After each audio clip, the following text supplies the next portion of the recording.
Sir ನಿಮ್ಮ ಮತ್ತೆ S M Krishna ಮಾಡೋದಿನ ಒಡನಾಟ?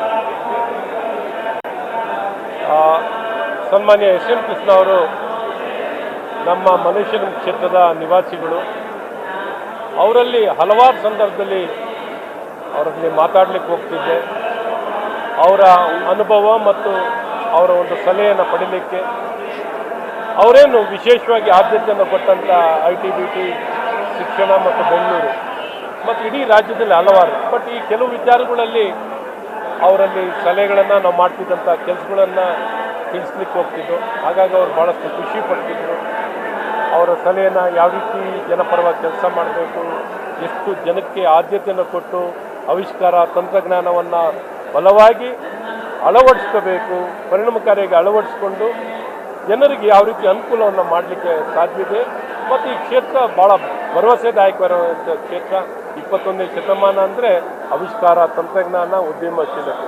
ಹಾಗಾಗಿ ನಮ್ಮ ನಾಡಿನಲ್ಲಿ ಇದಕ್ಕೆ ಅತಿ ಹೆಚ್ಚಿನ ಒತ್ತನ್ನು ಕೊಟ್ಟು ಇಡೀ ವಿಶ್ವದಲ್ಲಿ ನಾವು ಪ್ರಬಲರಾಗಿ ಬೆಳಿಬೇಕು ಅಂದರೆ ಈ ಕ್ಷೇತ್ರಕ್ಕೆ ಬಲವಾದ ಒತ್ತನ್ನು ಕೊಡಬೇಕು ಅಂತ ಅವರು ತಿಳಿಸ್ತಾ ಇದ್ರು.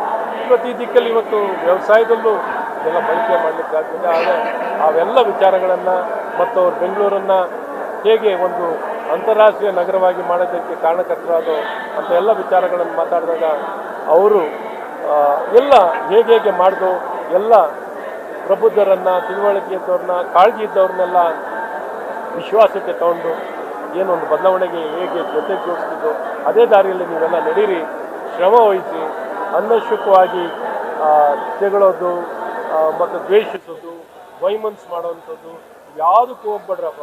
ಬಿ ಪಾಸಿಟಿವ್, ಒಳ್ಳೆ ಆಲೋಚನೆ ಇಟ್ಕೊಳ್ಳಿ, ಒಳ್ಳೆ ಭಾವನೆ ಇಟ್ಕೊಳ್ಳಿ. ಯಾರೇ ತೆಗಳರಿ ಅದು ತೆಗಳಕ್ಕೆ ಬಿಡಿ, ನೀವೇನು ಅದಕ್ಕೆ ಉತ್ತರ ಕೊಡೋಕೆ ಹೋಗ್ಬೇಕು. ನೀವೇನಿದ್ರು ನಿಮ್ಮ ಕೆಲಸ ಮತ್ತು ಒಳ್ಳೆ ನಡವಳಿಕೆಗಳ ಬಗ್ಗೆನೇ ಒತ್ತು ಕೊಡಿ ಅಂತ ಅವ್ರು ಯಾವಾಗಲೂ ಹೇಳ್ತಂಥ ಮಾತು. ಅದು ಅವ್ರು ನಡೆದಂಥ ದಾರಿ.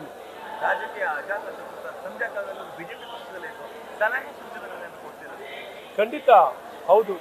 ಅವ್ರು ಹೇಗೆ ಇಡೀ ದೇಶದಲ್ಲಿ ನಂಬರ್ 1 ಮುಖ್ಯಮಂತ್ರಿಗಳಾಗಿ ಜನಪ್ರಿಯರಾಗಿರೋ, ಯಶಸ್ವಿಯಾಗಿರೋ, ಅವರು ದೇಶದ ಬಗ್ಗೆ ಅಪಾರ ಕಾಳಜಿಯನ್ನು ಉಳ್ಳಂಥ ವ್ಯಕ್ತಿಯಾಗಿದ್ರು.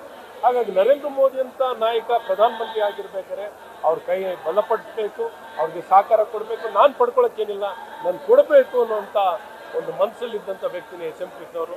ಹಾಗಾಗಿ ಅವರು ಭಾರತೀಯ ಜನತಾ ಪಾರ್ಟಿನ ಸೇರಿಕೊಂಡ್ರು. ಇಡೀ ದೇಶದಲ್ಲಿ ಶಕ್ತಿ ತುಂಬುವಂಥ ಕೆಲಸ ಅವರ ಒಂದು ಕಾಲದಲ್ಲಾಗಿ ಅವರೆಲ್ಲರಿಗೂ ಇಡೀ ರಾಜ್ಯದ ಜನತೆಗೆ ಏನೊಂದು ಸಂದೇಶ ಕೊಡಬೇಕಿತ್ತು. ನರೇಂದ್ರ ಮೋದಿಯವರು ನಮ್ಮ ದೇಶಕ್ಕೆ ಅವಶ್ಯಕತೆ ಇದೆ, ಅವ್ರ ನಾಯಕತ್ವ ಬೇಕು, ಅವರು ಪ್ರಧಾನಮಂತ್ರಿಗಳಾಗಿ ಇರಬೇಕು, ಮುಂದುವರಿಬೇಕು ಅನ್ನೋಂಥದ್ದು ಅವ್ರ ಇಚ್ಛೆ ಆಗಿತ್ತು. ಹಾಗಾಗಿ ಅವ್ರು ಭಾರತೀಯ ಜನತಾ ಪಾರ್ಟಿನ ಸೇರ್ಪಡೆ ಆದರು. ಅವ್ರು ಸೇರ್ಪಡೆ ಆಗಿರುವಂಥದ್ದು ನಮಗೆ ದೊಡ್ಡ ಶಕ್ತಿ ಸಿಕ್ಕಿದೆ ಅಂತ. ನ್ಯೂಸ್ ಫಸ್ಟ್ ನಿರ್ಭೀತಿಯಿಂದ ನಿಮ್ಮ ಪರವಾಗಿ.